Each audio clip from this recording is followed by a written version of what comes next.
Hello everyone and welcome back to another video. So this is the lore from Physic Awakening 2, Faith and Fury.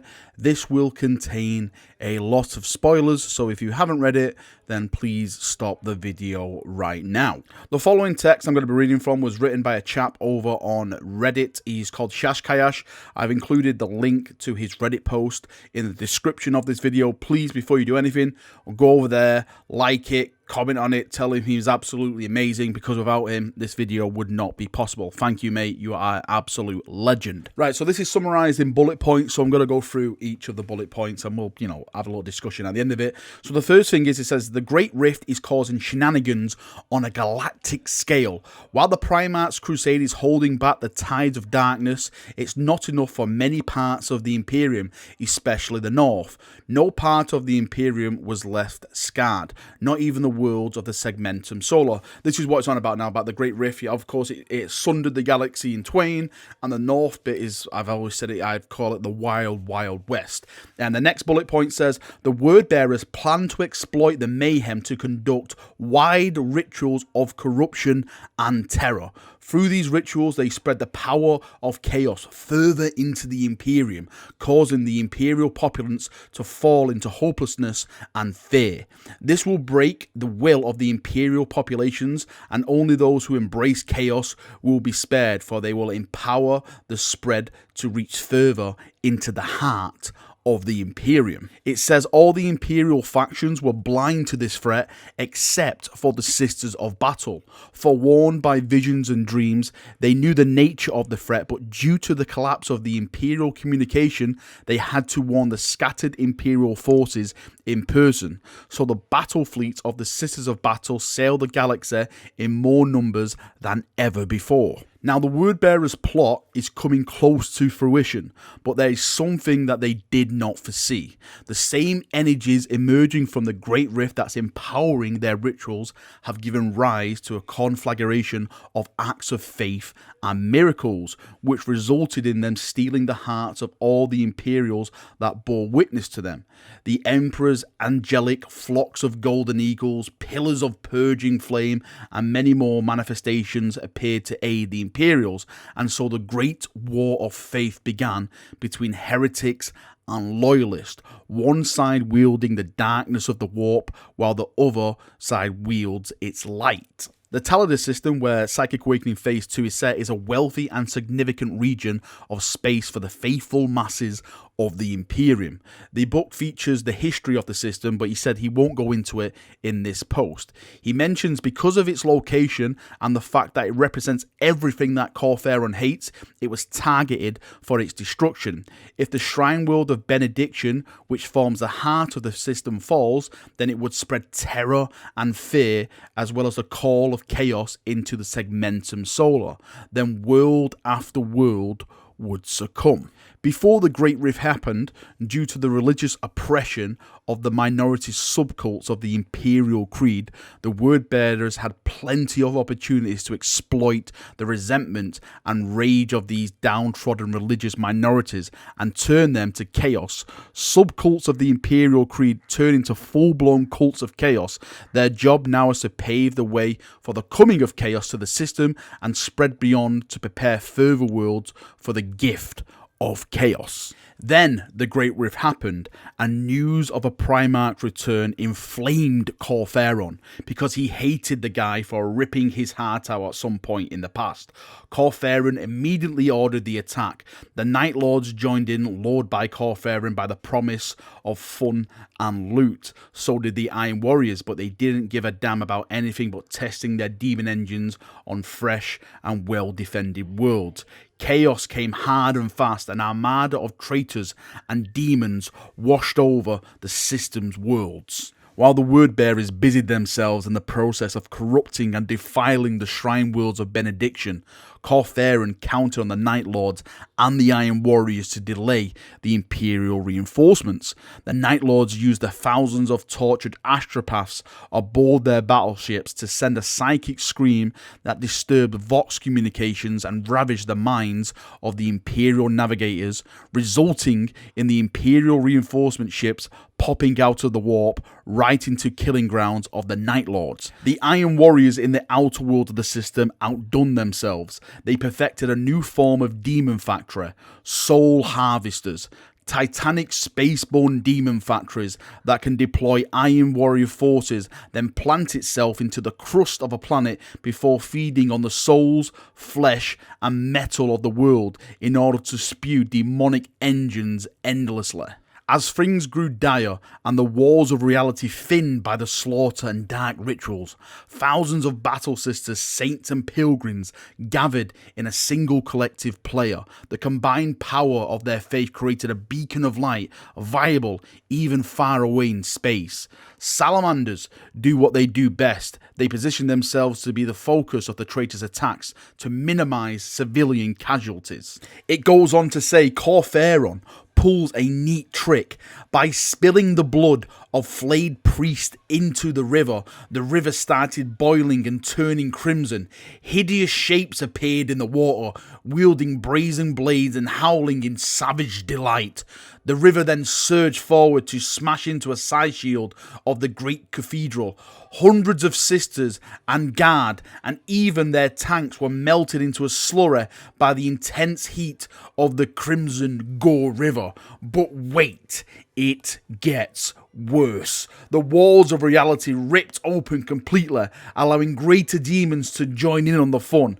The demon tide spilled into the cathedral, and the sisters were forced to fight desperate room-to-room last-stand battles against them. With the way towards the heart of the cathedral open, the battle was good as decided. No! Wait, the valor of the sisters entered the heart of the masses they are protecting. They started to pray and defy the demons and heretics. At first, the faithful resistance by the weak made the heretics and demons laugh, but then something happened. Out of the tombs of the martyred saints, manifestations in the shape of golden-faced spirits appeared and flew into high form, a shield of light around the cathedral. Demons and heretics that tried to force their way through the shield were burned to ash. The golden spirits did more than protect the cathedral. They were mended by the walls of reality. Corferan raged as the great swaves of demons that he just summoned were banished back to the warp. The word-bearers' momentum stalled, but they had no desire to retreat. Out of the warp, dark communications summoned fresh and new reinforcements to the system. And it goes on to say, this is cliffhanger number 1. We turn our intentions back to what the Iron Warriors are doing, all the way on the heavily defended world of Gradask. The Iron Warriors drew the Imperial reinforcements there. The Iron Warriors opened the war by sending their mass soul harvest to latch its immense tentacles onto the planet like some kind of parasite. The soul harvester drank the aura of the carnage and death, sucking in the souls of the dying as well as the corpse and metals of the planet to spew endless tides of demonic metal death. As long as the soul harvester remained functioning, then the Imperials are doomed. So a strike force of Black Templars boarded the soul harvester, fought their way towards the demon forge that serves it at its heart, and then suicide exploded a cyclonic charge there. They did the damage to the soul harvester and it thrashed in pain, but it was not enough. The demon furnaces of the soul harvesters are so not easily destroyed. The sacrifice of the Black Templars, however, bought precious time for the defenders of the planet. The fighting continues on, and that is cliffhanger number 2. Now, with the coming of the Great Rift, this is the beginning of the golden age for the Night Lords, it says here. In the past, they struggled to get by with piracy and raids. Now, as darkness descends on the galaxy, they are presented with a staggering feast. Whole Minotaurian worlds are stripped back. Several fortress monasteries' stores of gene seeds and armories were emptied, and countless millions are being enslaved and tortured at the Night Lord's leisure. Worse still for the Imperium, the Night Lords are using the tortured astropaths trick to lure and misdirect Imperial ships into their clutches. Imperial shipping and supplies are not safe. Now, it goes into a bit more detail on the Night Lords, saying that they are enjoying the misdirecting of the Imperial reinforcements into an asteroid field called the Tears of the Emperor, and then slaughtering them. To the much needed reinforcements are not reaching into the systems, so the White Scars investigate this and pick up what the Night Lords are doing. So a battle of ruses, speed and stealth is waged in the Tears of the Emperor. The battle goes back and forth between the two forces, but the White Scars are unable to locate the Night Lord's battleship broadcasting the astropathic signal. The White Scars must do so, or the war in the Tears will drag on and determinate the Imperial forces in the wider war in the system. And that is cliffhanger number 3. Now, the following text he's added, he's put, this lore is only available in the collector's edition of the book, which is kind of strange, them splitting lore into a collector's edition and a non-collector's edition. I've never heard that before. But anyway, let's jump in and let's get into this next set of lore. Now, next is the Alpha Legion, and it says, suddenly we are met with the Alpha Legion in a random part of the galaxy. They are orchestrating a fall of an agri-world within a system. In a matter of hours, the Imperial presence on the planet and within its orbit are devastated by sleeper cells that the Alpha Legion seeded decades ago. The planet is theirs, but they begin a massive chaos ritual of mass sacrifice. Everything is going as planned, except the Alpha Legion couldn't predict the insane calculus of the Iron Hands, who through information gathering and logic discovered that the Alpha Legion were intending to do. With no way of warning the Imperials in the sector about the impending doom that's soon going to fall on them, the Iron Hands sent a strike force led by an Iron Chaplain. It's one of their finest warriors. On the way, the Iron Hands are met with a battle sister fleet who also identified the threat, not through calculations, but through a vision. Upon landing on the planet, the Sisters of Battle and the Iron Hands faced the Alpha Legion cultists. The cultists fought surprisingly well, but they could not stop the relentless march of the Loyalists. By the time the Loyalists reached the main area of the ritual, it was already too late. The ritual was cast. The ritual's outcome wasn't an explosion or a yawn of rift. The Alpha Legion went with a more subtle route. Psychic energies washed over the planet. The people of the agri-world were all affected by its energies, turning into psychers. It says 1/4 of the populace died, torn apart by their newfound psychic powers that which they couldn't contain. 2/3 of the planet's populace survived and became psychers, one and all. Even the Iron Hands were affected by this psychic energy, sending several of them staggering as a psychic signal filled their minds with screams. The Sisters of Battle, on the other hand, were immune to the Psychic Awakening signal, their minds being too small for doubt and filled already with faith. The signal could not find any purchase into their minds. After a brief skirmish, the Alpha Legion retreated and began an operation of stoking the psychic anguish of the planet with rituals and slaughter. The walls of reality cracked open and demons of chaos poured out. The demons rushed to consume the psychic populace of these poor unfortunates who fled to the Imperial lines. The Iron Hands were prepared to fire on both demon and civilian. The civilians were channeling the very energies of the warp that are sustaining the demon's presence, so they had to die. The Sisters of Battle would not allow this, so they walked into the sight of lights of the Iron Hands and blocked them from firing at the people of the planet, much to the logical charging of the Iron Chaplain. So I guess it's, no, you will not kill them, we shall protect them, that kind of thing. That sounds pretty awesome, I like that. From this, though, the Alpha Legion took the chance given to them by their demonic allies to close the noose around the necks of the Imperials. Surrounded by traitors and demons from all sides, the Iron Hands and Sisters were doomed. But then something miraculous happened. Who would have guessed? The conviction of the Iron Hands and the faith of the Sisters birthed the manifestation of the Emperor. A towering figure with a flaming sword appeared, surrounded by golden eagles. The Emperor Angelic had come.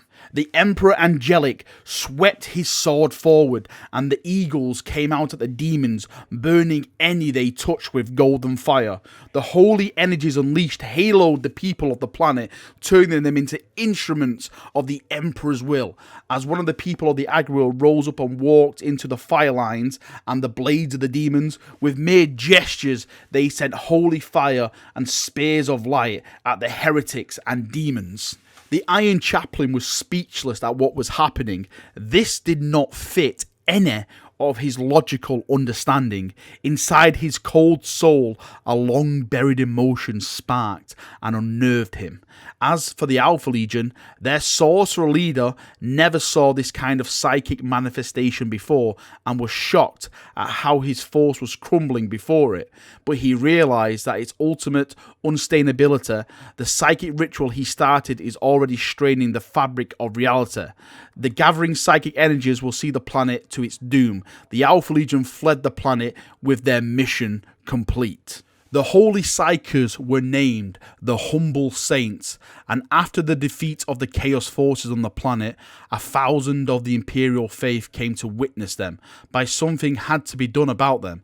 The swell of so much psychic energy did not only threaten the Agriworld, but nearby worlds as well. The psychic awakening happening there cannot be allowed to spread. The Iron Chaplain argued with the planet's needs to be destroyed for the greater good of the rest of the Imperium, but the Sisters of Battle protested. The Emperor's Angelic protected the people of the planet and poured his holiness into them. They must be protected at all costs. The Iron Chaplain could not move the sisters via logic or calculations, so he decided to get their allies better equipped to argue his point. In secrecy, the chaplain contacted the Inquisition, which responded in absolute force. A fleet of black ships swirled around the planet. Imperial stormtroopers descended in droves to help the Iron Hands, herding the population to be processed. Then came the Sisters of Silence, who began to grab portions of the Holy Psykers for their black ships, those who would be destined to feed the hunger of the Emperor or sing in the choir. Others might be turned into sanctioned psykers if they survived the tortures of their captors. This angered the Sisters of Battle, but nothing could be done. This was the order of things when it came to psykers. Despite the fact that these brave souls channeled the holy will of the Emperor, they were treated like cattle by the Imperium. Then the black warships of the Inquisition began to appear in the skies of the world. Positioning in orbit of the planet made it clear what was coming next. The Battle Sisters contacted the faithful transporters and pilgrims in the system to come and evacuate the Holy Psykers off the world and send them to safety of the Shrine World of Krenna. A fleet of civilian transports descended onto the planet to evac as much as possible. The Inquisitorial War Fleet could do nothing to stop this, fearing to fire on the relief fleet would cause civil war with the Imperial Church. One of the relief ships managed to carry with it 4,000 Holy Psykers, guarded by a force of sisters. While it was flying away from the planet, the Psykers lost control of their holy powers, and the ship burst with golden flames. The ship's reactor was breached, resulting in a nuclear explosion that everyone saw. The Iron Hands intervened and blocked the path of the relief fleet. They threatened that they would destroy every single evacuation ship if the Sisters of Battle don't agree to parley. The sisters agreed, and their leader met with the Iron Chaplain and members of the Inquisition to discuss the fate of the planet. The Sisters of Battle were shown what was happening on the planet. Thousands of Holy Psykers were losing control of their powers, and the psychic conflagration could be seen from space. The fires were spreading from the population centres. The Iron Chaplain spoke bluntly to the Sisters of Battle without any resentment/malice. The sisters did well and fought hard. They saved part of the planet's population, but the planet itself and the unfortunate souls on it are all doomed. The world needed to be destroyed, let the swelling of psychic energy threaten the whole sector, spreading the madness further beyond. Despite the sorrow caused by the decision, the sisters submitted to the judgment of the Holy Ordos. The command came instantly. The cyclonic torpedoes went flying into the planet, and so the world of saints was destroyed by those who came to protect it. And that is all basically we have for the Psychic Awakening. I thought there was some really, really good things in there. Very, very interesting. I'm going to be completely honest with you. Some of the Psychic Awakening stuff hasn't really pulled my chain, hasn't got me excited. But reading through that, again, a massive thank you to Shaskais for that awesome write-up. Again, the link is in the description of this video. Go and check him out. Give him a little thumb up, or, you know, whatever you do on Reddit and stuff like that. Really, this guy needs the biggest shout out in the world. I very much enjoyed reading that. I hope you enjoyed the lore as well. Hopefully there's going to be more awesome stuff like this going forward, and we'll see some more of this like kind of awesome stuff, and like the angelic emperor and stuff like that. That really got my eyebrows popping off. It's like, oh my god, that sounds absolutely awesome. All right, chapter who knows, I'm going to call the video there because I think we're nearing like 20 minutes now, and I don't want this to go on too long. Tell me what you think about Psychic Awakening Part 2, Faith and Fury. Did you like what you listened to, or do you think it was a bit meh? Leave it all below in the comment section, and we can have a nice little healthy chat about it down there. Thank you for coming. Thank you for watching. I'll see you all next time. See you now, and bye-bye.